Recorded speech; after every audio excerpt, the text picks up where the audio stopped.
To learn more about the Alabama Education Lab and receive notifications about stories and events, sign up for its newsletter, EdChat. Alabama's State Board of Education continued discussions about ways to preserve intellectual freedom, as part of an ongoing debate about the role of critical race theory, or other diversity efforts in school. State Superintendent Eric Mackey first introduced a resolution on the issue at last month's meeting, and said he used board members' input and comments to create a new resolution, introduced Tuesday, which says the state will not support educational standards or resources that indoctrinate students in social or political ideologies or theories that promote one race above another. Alabama's social studies standards will be up for review soon. Current state standards require some discussion of Alabama history and slavery and racism in the U.S., particularly for certain grades. I would expect it to be on the agenda for next month, Mackey said, and could be voted on in August. Governor Kay Ivey presided over the board's work session and opened the discussion with brief remarks in support of the resolution.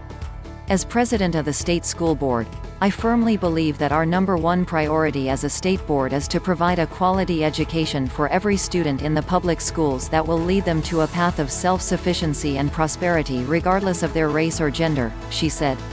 Board member Yvette Richardson said that she spoke with University of Alabama professor Richard Delgado about critical race theory's origins in academic legal scholarship.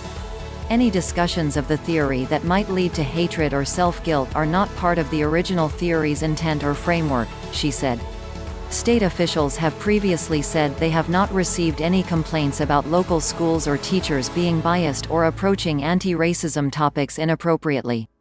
Critical race theory is not taught in Alabama classrooms, and the local controversy in Mountain Brook is about teacher diversity training, not classroom curriculum. Read more. What is critical race theory? Is it taught in Alabama schools? Board member Tanya Chestnut said she couldn't agree with some of the language in the resolution. Racism isn't gone, she said. I can't with good conscience say that it's true that Alabama isn't a racist state. We want it to be true, but we haven't gotten there. Board member Stephanie Bell said the resolution doesn't go far enough because it doesn't require compliance and there are no consequences for not following the resolution.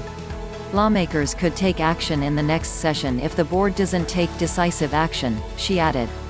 I don't think this takes care of the problem, Bell said.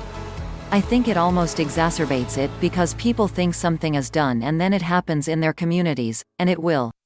The wording needs to be changed dramatically in order for it to have any impact statewide.